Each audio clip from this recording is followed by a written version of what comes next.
এতদিনে তোমরা তো বুঝেই গেছো যে আমি কি পরিমাণে লেজি। না তো 25 ডিসেম্বরে করা ভিডিও আজ আমি এডিট করতে বসি। সেদিন সকাল সকাল বেরিয়ে গেছিলাম বড় বাজারের উদ্দেশ্যে, আর যাওয়ার পথে শিয়ালদা থেকে খেয়ে নিয়েছিলাম কচুরি আর আমিত্রি। শিয়ালদা ব্রিজের তলা থেকে বড় বাজার যাওয়ার অটো পাওয়া যায়, সেই অটোতেই উঠে বসলাম আমরা সবাই মিলে, আর নামলাম বড় বাজার পুলিশ স্টেশনের সামনে। পুলিশ স্টেশনের উল্টো দিক দিয়ে যে রাস্তাটা গেছে, সেই রাস্তাটা দিয়ে মিনিট চারেক হাঁটলেই পেয়ে যাবো অমিয়র। এইবার আমি বাড়ির থেকে ঠিক করেই গেছিলাম, হয় ব্ল্যাক না তো হোয়াইট, এই দুটো কালারের বাইরে আর কিছু ভাববই না। কিন্তু ওখানে গিয়ে তো আরেক ঝামেলা, যেহেতু দাদা নেই সে কারণে নাকি আমি ভিডিও করতে পারবো না। সব সময় নিজের পছন্দের কথা ভাবলে হয় না, কোনো কোনো সময় বড়দের পছন্দের উপরও দাম দিতে হয়। কিন্তু তারপরেও যখন বড়রাই বললো যে না আমাকে ব্ল্যাক কালারটাতেই বেশি মানাচ্ছে, তখন আমি আবার ব্ল্যাকে ফিরে আসলাম। ক্যামেরায় হয়তো লেহেঙ্গার কাজটা ঠিকভাবে বোঝা যাচ্ছে না, কিন্তু এটা সামনে থেকে দেখতে খুবই সুন্দর। তারপর ট্রাই করেছিলাম সঙ্গীত আর হেলদি লুকের জন্য কিছু ড্রেস। ওখানে ভিডিও করতে দেয়নি তো কি হয়েছে, ট্রায়াল রুমে ভিডিও করতে কি আটকাবে। ওর ওপর এই কালারটা এত সুন্দর যাচ্ছে যে বললাম আর কিছু না ভেবে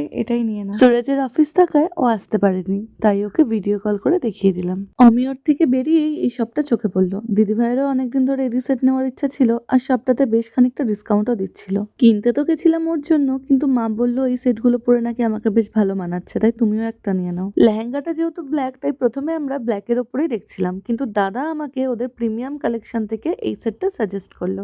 আর এই সেটটা দেখার পর অন্য কোনো সেট দেখার কথা আমার মাথাতেই আসেনি। আর ওপরের সেটটা দিদি ভাইয়ের আর নিচের সেটটা আমার। তবে সেটটা নেওয়ার পর আমার একটু গায়েই লাগছিল, কারণ আমার মনে হচ্ছিল যে আর একটু টাকা দিলেই একটা সোনার জিনিস হয়ে যেত। ওরা এমআরপির উপর 30% দিচ্ছিল, কিন্তু তোমরা একটু বার্গেনিং করলেই 40% ঠিকই পেয়ে যাবে। অ্যাড্রেস আর ফোন নাম্বার ডেসক্রিপশনে দিয়ে দেবো, তোমরা চেক করে নিও। এই কটা জিনিস কিনতে কিনতেই আমাদের 4:30 বেজে গেল, তাই ভাবলাম আগে খেয়ে নি, তারপর আবার শপিং শুরু করবো। ওহো, তোমাদেরকে তো বলাই হয়নি, আর কয়েকদিন পরেই আমার মাস্তুতো ননদের বিয়ে।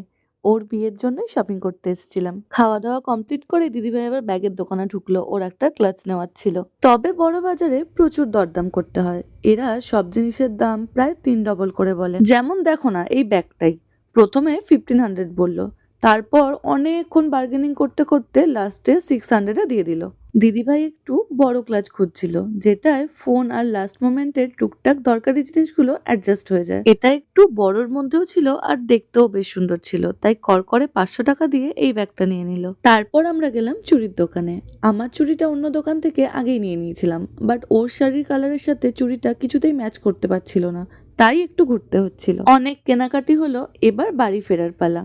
ট্রেনে বসে টুকটাক খাওয়া দাওয়া চলছিল, কমলা লেবু, বিস্কিট, চকলেট। আর তারপর আমার চোখে পড়লো বুড়ির চুল। আগে ছোটবেলায় দেখতাম একটা প্যাকেটে 2টো কালার থাকতো, এখন আবার দেখছি 3টে কালার রয়েছে, আবার গ্লাস কনসেপ্টও এসে গেছে। বাড়ি ফিরে দেখি সুরজ অফিস থেকে ফেরার পথে কেক নিয়ে এসেছে, একটা এই বাড়ির জন্য আর একটা আমার বাড়ির জন্য। এত রাতে আজকে আর যাবো না, ভাবছি কালকে গিয়ে দিয়ে আসবো। এই কেকটা রেখে দিলাম, আর এই কেকটা এখন কাটবো। তোমাদের সাথে অনেকদিন পর ভিডিও শেয়ার করলাম।